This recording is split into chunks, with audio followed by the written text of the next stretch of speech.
Welcome to the Family Movie Night Podcast, episode 40. That's nuts to say. We are coming ever closer to that magical number 50. Today, in honor of the movie we are discussing this year, 2022's The Bad Guys, available on Peacock. I want to ask my wonderful co-host, if you could spend a weekend vacation with any famous villain, bad guy from any movie, TV show, book, comic book, who would you want to spend time with? The villain of our podcast. This is made for you, Mr. Sawyer Hewlett. Who are you picking? Well, I think there's really only one answer for this question, quite honestly. And the answer is obviously Richard Hammond from the film Jurassic Park. He is the villain of that movie, and he spares no expense, and he's a cuddly old guy. He's not going to try and kill me. He's the villain because he literally just refuses to not make dinosaurs. That's the only thing that makes him a villain. Really easy guy to hang out with, and I'll get to fly around in my own private chopper the entire time that we're on vacation together. Maybe I'll even see a dinosaur. You never know. He spares no expense. Very interesting choice there. I like it. All right. I will say this. In the book Jurassic Park, he is 1000% the villain. He is even more villainous in the... Is he more villainous in the book? He dies at the end of the book. Oh, wow. I didn't know. He is purely villainous. He's like...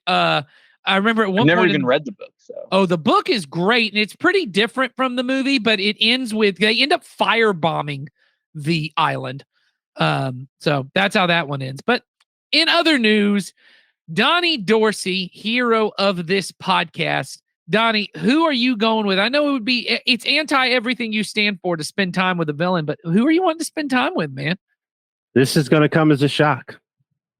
I would pick Thanos. And here is my reasoning why. Okay. From the depiction of what we see, of course, he wants to do all these horrible things.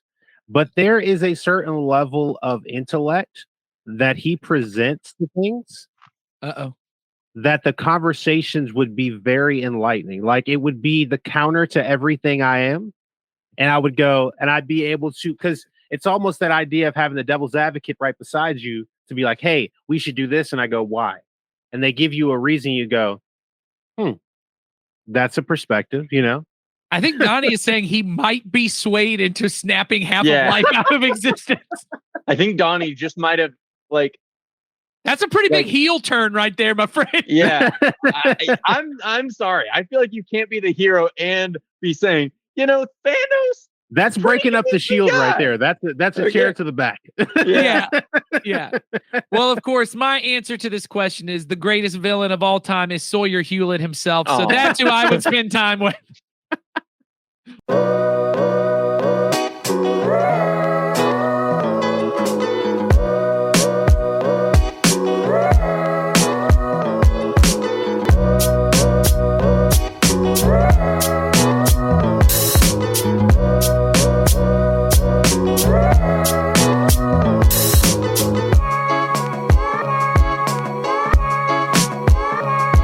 Welcome back to the Family Movie Night Podcast, where we want to help your family have better conversations around the content you consume. And I am joined, as always, by my co-host, Donnie Dorsey, the hero of our podcast, Sawyer Hewlett, the villain of our podcast. Sadly, the mom of our podcast, Heidi Cooper, is out sick today, so she will not get to discuss this really fun movie from 2022 called The Bad Guys that is available on Peacock. But before we get to talking about that, Donnie Dorsey, why don't you tell them what we do on this podcast? Yeah, absolutely. So on this podcast, we encourage every family and community Christian church to have a monthly movie night to help you and your children build memories and start conversations that matter. The goal of our family ministry is to help you raise your children to love Jesus and his way of life above all other things. And we know that critical to that is for you to have a routine, regular time of connection and shared experiences that'll help you build stronger relationships. And movie nights are great opportunities to do that, because movies are not just an easy way to share laughter and joy, fear and sadness in this safe environment, but they also give us chances to talk about what matters most to us in ways that are meaningful and memorable with our children. And on this podcast, we want to not only recommend some movies you can watch on your monthly movie night, but give you some ideas of meaningful conversations you can have with your children during or after the movie. And as always, we don't want this to be just another thing on your list of things as a parent that you don't get around to doing and you just feel guilty about doing. So we really just want to make it easier for you as a family to be together and to build memories with your kids and ultimately to start conversations that help lead your children to love Jesus and his way of life even more. So we're going to try and keep this fun and also give you some good handles of conversations you could have that might help inspire a love of Jesus and his kingdom in your kids. And today we're talking about The Bad Guys, which came out this year in theaters, but now, as most things are, quickly came to streaming. It's available on Peacock, which maybe you have and you don't even know the streaming service, because apparently through my Comcast internet, I got a free subscription to Peacock. I did not know it until one day I logged in on Peacock and I already had it. So maybe you have it. Maybe you already have Peacock. But this movie is available on that. And if you don't know what it's about, because even though this movie made, I was going to ask, this might be fun. How much money do you think this movie made at the box office? It's movie theaters haven't come fully back since the pandemic. So this is going to be pandemic numbers. What are you thinking this movie has made total? Sawyer Hewlett.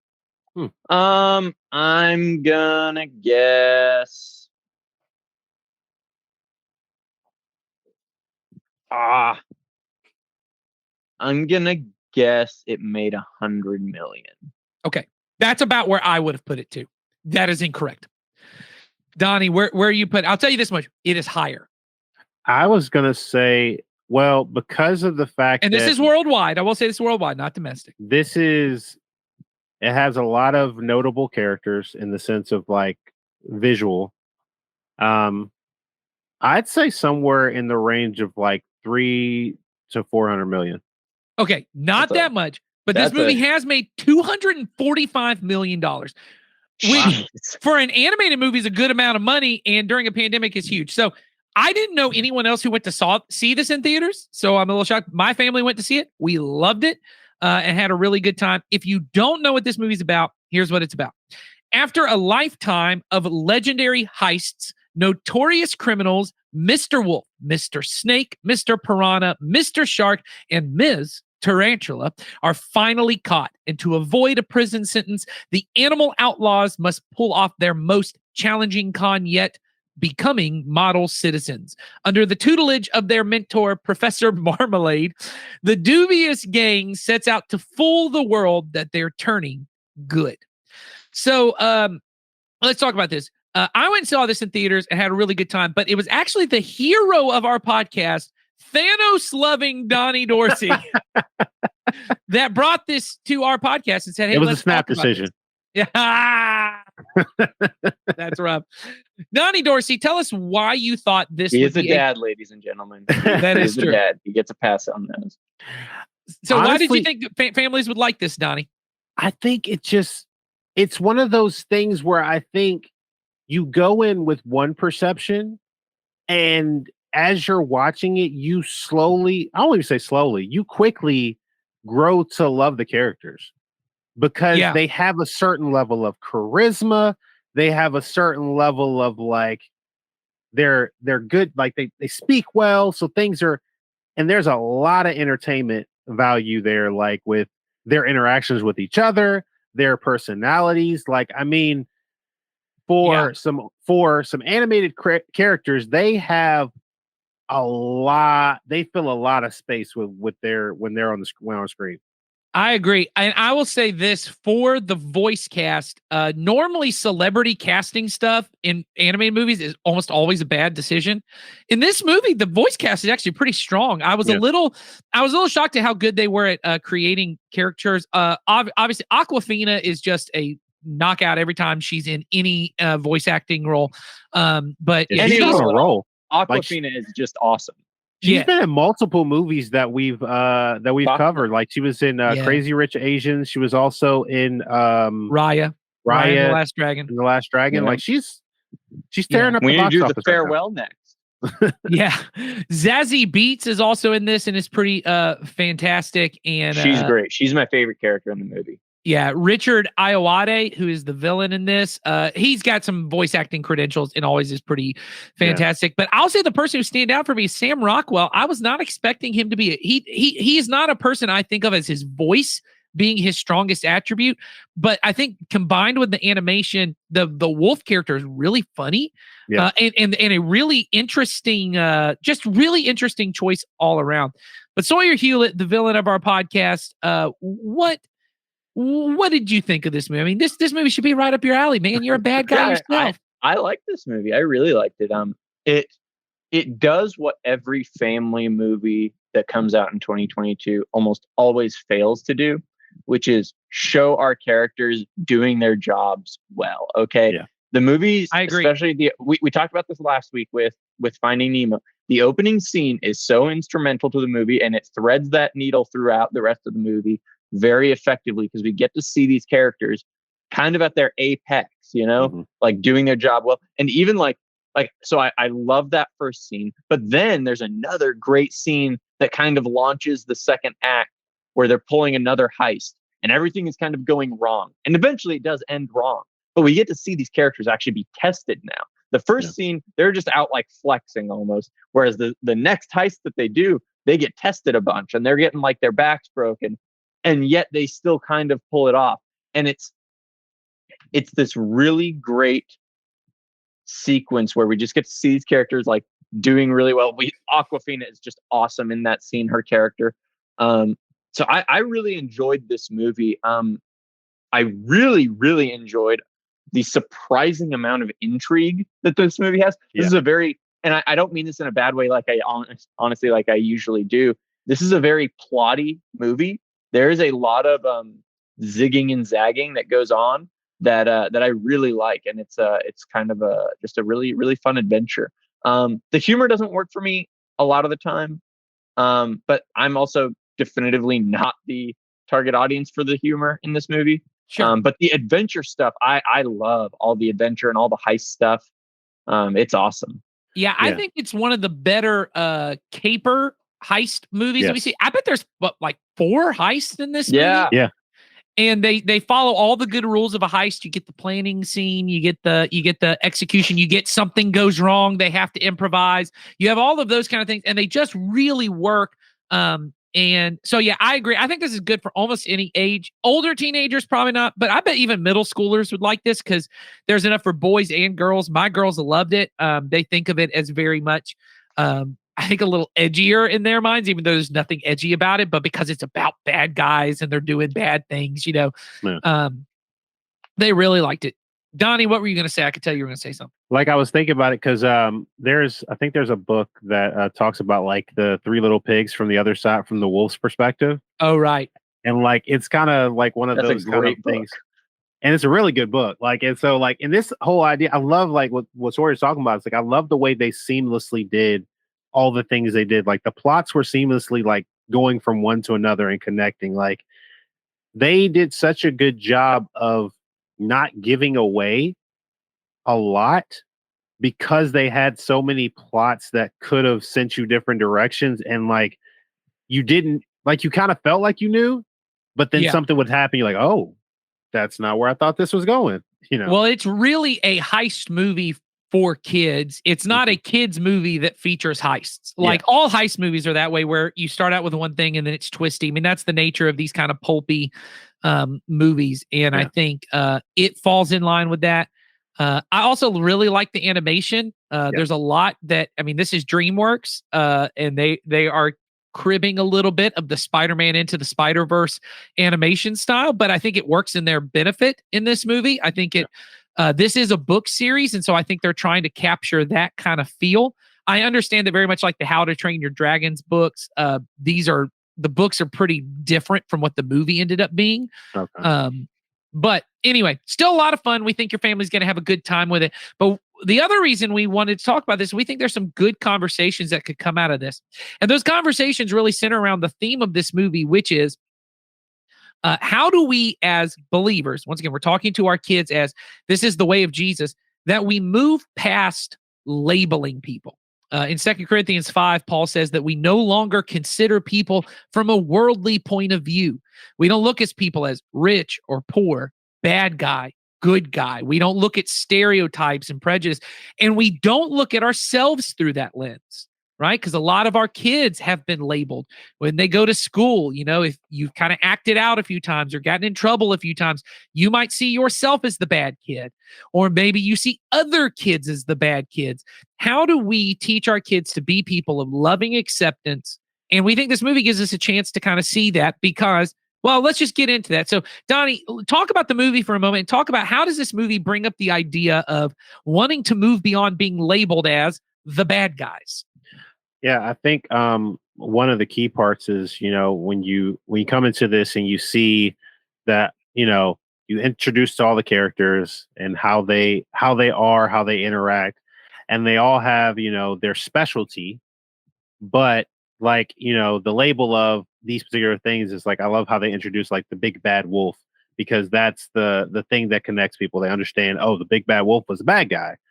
And I think this movie does a really good job of going, hey, just because I have this label that was put on me, and maybe right now where I'm at, that label may be somewhat accurate, but doesn't mean that that's the only place I can be. That doesn't mean that's the only direction I can go. That's not all I can be. Yeah. Exactly. Like, and like, I kind of like, I think I use the comparison of kind of like when Jesus called Matthew to follow him. It's that idea of, Matthew, who was a tax collector. Yeah. So like the most disreputable bad guy in their society. Exactly. Like, and so he would have been like the big bad wolf in the sense of going, hey, you're going to follow me and I'm doing great things. And it's like, people are going, wait a minute, hold on. Do you know this is a tax collector, which would be whatever you feel is the negative thing in the current time, like whatever that might be. But like, and it's interesting because we often see people through their labels, whether it be a self-given label or a label that's been given based on mistakes of their past. And it's so interesting to watch these characters when they're introduced to an individual, that, and there's some context to that, but that looks at them differently. That doesn't want to just say, hey, I know you're bad. You're going to always be bad. They don't do that. They're like, you know what? You are bad, but I see good in you. And I think that's the same way I think, like when I think about that comparison with Matthew, is that Jesus goes, I know where you're at and I know how people feel about you. Well, but that's not all you are. Well, and I think so, like in particular in this movie, a good way to have the conversation, the opening credit kind of sequence is a monologue from the wolf, and he basically kind of the sum up of what he's saying is everyone already thinks we're the bad guys, so let's just have some fun with it. Like let's just have, if they already think we're criminals, if they already think we're bad guys, then let's just have fun. And he kind of is like, I'm just going to live up to their expectation. And one of the characters, Snake, who at the end of the movie really kind of gets into this thing of like, I want to stay a bad guy, he says at one point, because no one invites the snake to their birthday party. Yeah. Like no one wants a snake coming to their birthday party. He's basically saying, I look like the kind of kid, which is a good opportunity for us. And I said this to one of my kids is, how can you tell who's a good guy and who's a bad guy? And a lot of times they think it's by the way they look. You can tell by looking at, the way they dress or the way they whatever. You can kind of say, can you tell who's bad by the way they look?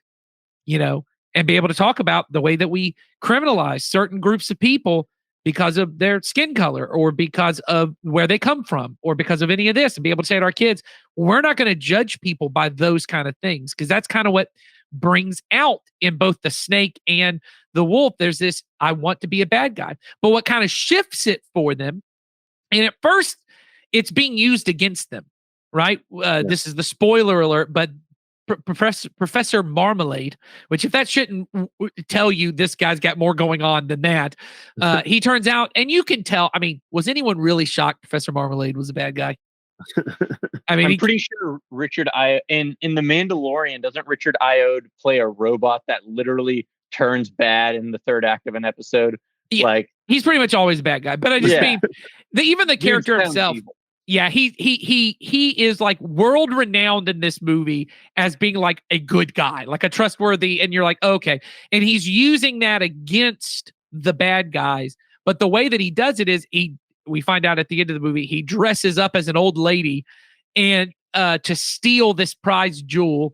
And the wolf ends up helping her. He's trying to actually steal her purse, but ends up grabbing onto the purse as she's about to fall, and he saves her. And she says, "You're a good boy." And when he does, his tail starts to wag. There's this internal response of everyone. I want to be known. I want people to tell me I'm good. I want people to tell me I'm lovable. I want people to tell me I'm valuable. That's what ends up shifting it. And that goes to the thing that you said, Donnie, of Matthew. Jesus does not start with condemnation. He starts with acceptance. He doesn't start with, hey, let me tell you why being a tax collector is a bad idea. And let me tell you all the bad things you've done. He never says it's a good thing. He just starts with going, you're good with me. Yeah. You're okay with me. And that opens Matthew up to a new kind of life. So how do we see that in this movie, especially in the character, I think, of the wolf as he's kind of turning? How do we have conversations with our kids about, let's kind of shift for a moment and talk about how we see ourselves. You know, a lot of our kids see themselves as the bad kid, and I'm stuck making bad decisions. Sawyer, can you talk a little bit about how either this movie or just the way of Jesus in general helps us to talk about, hey, everyone can grow and everyone can change? Yeah, I mean, I think just kind of on the conversation of tying this movie to Jesus a lot. This movie, honestly, and the character of Wolf has a very Romans 5:8 energy about it. Romans 5:8. Let me pull it up real quick. Romans 5:8 says, "But God shows his love for us in that while we were still sinners, Christ died for us." This idea that the wolf is being told for the first time in his life that he is good, even though he knows I've done bad things. This very idea that he is he's being introduced in this movie to the idea that he is redeemable, that he can be redeemed. And it's almost like and I don't mean this in a bad way. It's very drug-like, where it's like, excuse me, I've been miserable my whole life, and you're telling me I have the opportunity to escape that misery. And I think like tying that into kids is, kids have such an early opportunity to be not miserable is the thing. This is something that my parents did an okay job at, in that just driving me towards this idea of self-acceptance. That's the thing with the wolf. The wolf hates himself. Okay. The biggest conflict in the movie isn't that everyone else hates the wolf. It's that the wolf hates himself. It's the same thing with the snake. Okay. Him and snake are on like just different points of the same path, at different points in this movie. And I think this is a big movie that's all about how you don't need to be miserable in order to be loved. Yeah. Yeah. There's a really good movie that, I don't know if we'll end up talking about. It's a good teenage movie called Perks of Being a Wallflower. And one of the lines in that movie is people accept the love they think they deserve. Yep. And if I think what I deserve is to be treated miserably and to be treated as a villain, to be treated as if I'm the bad kid, I'll live up to it. I had written down the quote and I couldn't find it earlier, but in that opening monologue, the wolf basically says, I don't want to be seen as a monster, but these were the cards I was dealt, and so I'm going to play them. I'm going to play what I've been dealt. And sometimes those labels just get put upon kids. And I think, and sometimes it is because of bad decisions they've made. They've made bad decisions. But to be able to say to a kid the answer, and this is one thing I love about this movie. We talked about this a little with Rango, is these are people who've made bad decisions. I was going to say they're bad guys, but that kind of goes to labeling.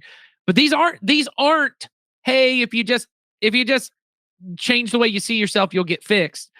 The solution to this problem is to choose differently, to become a different person. The answer is not, hey, just love yourself as you are, and that's all you need to do is just enjoy being because they were enjoying being a bad guy. Mm-hmm. The answer is you are capable of more. There is nothing in your life that disqualifies you from becoming a person. So I have my children, when they make bad decisions, I go, look, and they'll say, I'm afraid now they think I'm bad, or I'm afraid other people. I said, and they may. But the only way to fix that is that you start making better choices. Yeah. You start making choices that honor people and love people, and you will change what people think, and you will change what you think. But most important is, no matter what anyone else thinks, what does God think? And that never changed. God thinks you are lovable enough that, as Sawyer already said, Jesus died for you, knowing you were going to do all of this. Yeah. Go ahead, Donnie. Because I was like, the other part that was interesting is that, like, I think sometimes, especially when you have done wrong in your life, like you start doing the right thing, there's a perception that, oh, well, now that I'm doing the right thing, everything will work out for me. But sometimes those decisions do have consequences that you eventually have to face. And they did have to eventually face their consequences. But, what they learned was, there is more to me than the mistakes I've made. I'm much more than the things I've done wrong. I can be more. I am more. And I think talking to our children about, like you said, with your kids, is that conversation is like, well, do the next right thing. Like, you made that mistake.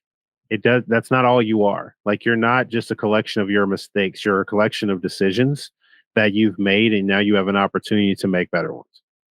Well, and I think that part is huge, Donnie, that the next right thing, because that's what I'll say to my kids is, now you are in a situation, you've made a bad decision, and now there's a consequence for it. And part of that consequence is people trust you less. Mm-hmm. And people may think things about your character.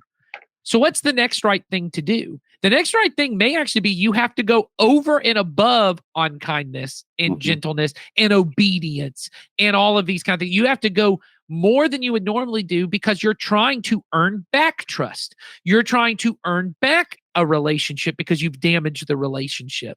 Being able to say that to them and help them understand that all of that is honoring, and be able to go ahead. Well, and to your point, that's kind of what makes the ending of this movie, honestly, like, surprising. Like, okay, I'll be honest. The movie didn't like knock my socks off until like the very end. The movie ends basically with the wolf and the rest of the bad guys surrendering. And they go to prison. Oh, like I was like, this movie went there. Okay, then, like, that really blew my mind. A movie of this level that is about, really, so much of it is about, hey, we're labeling people as bad guys and all that kind of stuff. What it would be about is, it's more like pointing the finger at society and being like, hey, don't call them bad guys. And society would be like, you know what? We were part of this too. This movie is about, hey, but I am accountable for my decisions. Yeah. Yep. I am accountable for the decisions I made, but that doesn't make me a bad guy.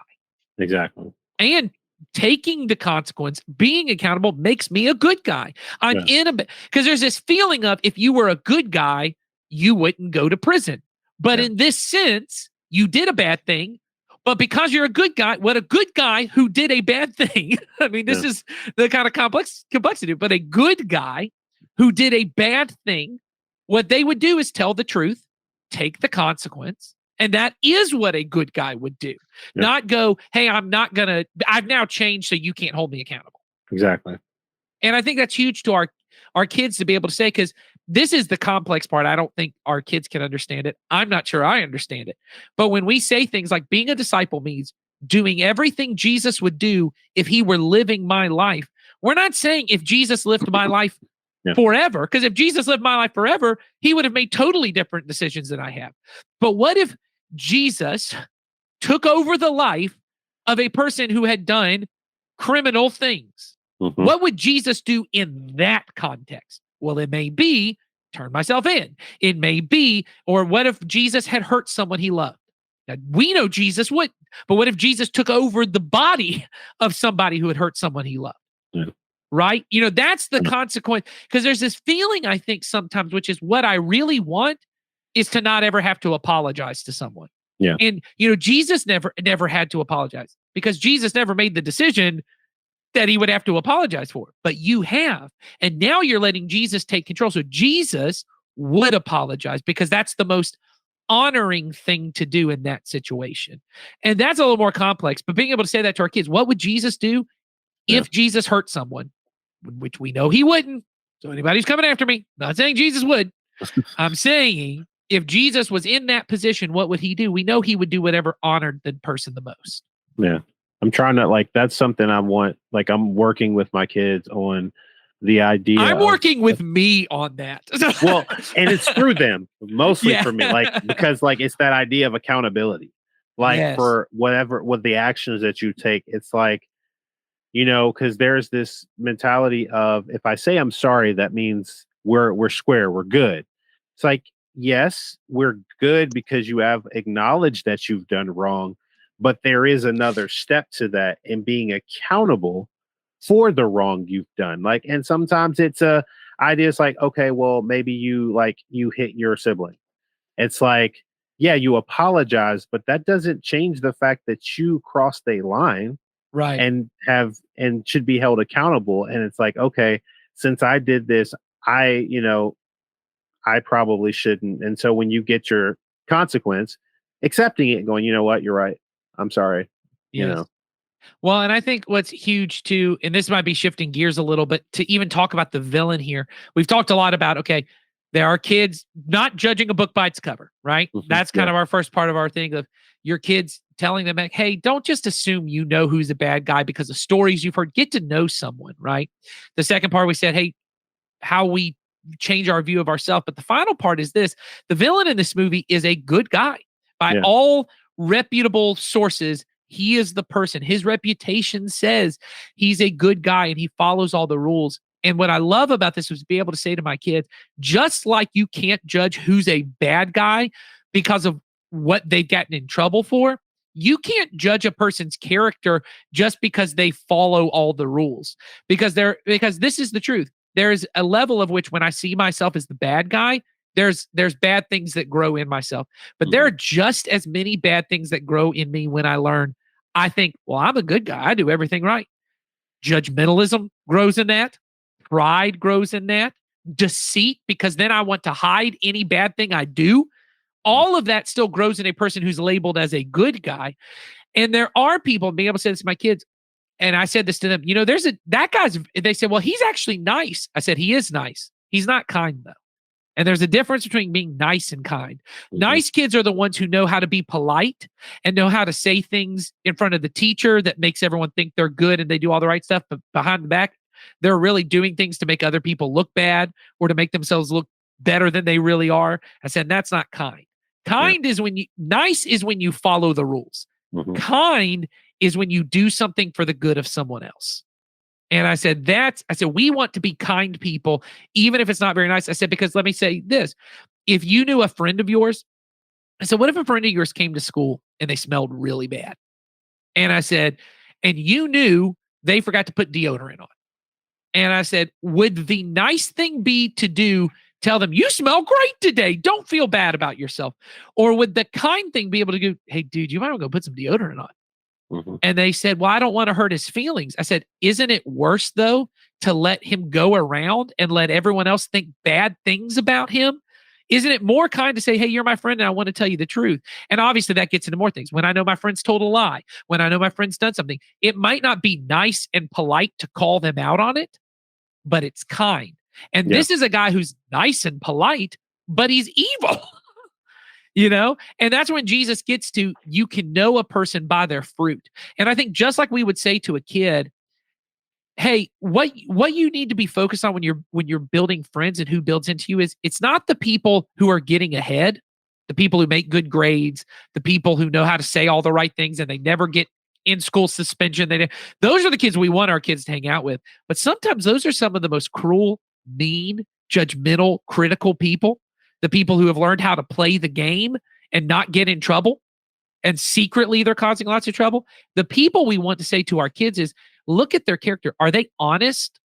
Are they kind? Do they tell the truth even if they get in trouble? Do they tell the truth even if it makes other people upset with them? Do they do the right thing even if it upsets other people? And there are people who are labeled as the bad guys who do that. And there are people who are labeled as the good kids, and they don't do that. Because in our world, in the school system, what it takes to be a good kid is you sat in your desk and you were quiet and you didn't get caught cheating, at least. You might have cheated, you just didn't get caught. But what really determines whether someone's good is their character good? Are they someone who's honest and dependable and kind? And being able to say that to my kids is, this guy looked like a good guy. He's really not a good guy. And being able to have those conversations, I think that's invaluable. Anything else we want to have talk about from this movie? I mean, the only thing it's just a good watch. It has a lot of very well driven plot points, some good themes that are definitely good conversations to have with your kids. Like, it's just, like I said, and I think Nathan said as well, I had some good conversations with my kids about a lot of the things that were going on, and it's invaluable to have an opportunity to take entertainment and have really good dialogue with your children to help them to grow to be good human beings. And also, seriously, and we always do this at the beginning of the episode, but I do want to reiterate, this is a really fun movie too. Like, there's a sequence in the middle of the movie where kind of like you learn a bunch about one of the characters, the Crimson Paw, and who is my favorite character in the movie. And it's an awesome action sequence, honestly, which is rare in animated movies for me to say, like, oh, that action, like, it's gonna stick with me. I just know it. But yeah, it's a good movie. Yeah, I think your kids are going to have fun, and I think all the conversations we had are good. And this is just really important because it's important for us to help our kids be able to discern, one, who should influence them, right? So to say all this, because I think this is important. I know what we hear when we say, hey, don't just judge the bad kids. We also know the Bible says bad company corrupts good character. So we're not just saying, hey, your kid needs to go hang out with all the kids who are doing bad things. That isn't what we're saying. What we're trying to say, and I think this is the Christ-like approach, which is to love and accept people, but to choose who are my influences based on the fruit that is produced in their life. So we want to raise children who aren't judgmental of people who have made bad choices, but at the same time are not being influenced in such a way that their character gets corrupted. And so these are sometimes difficult, but they're good conversations. And as we said last week on the Finding Nemo thing, the earlier you can start preparing them for this, the better they are, because they can understand the nuance as they get older. So we hope that you continue to have great conversations about this and other movies with your kids to help them love Jesus and his way of life even more. We'll see you next week.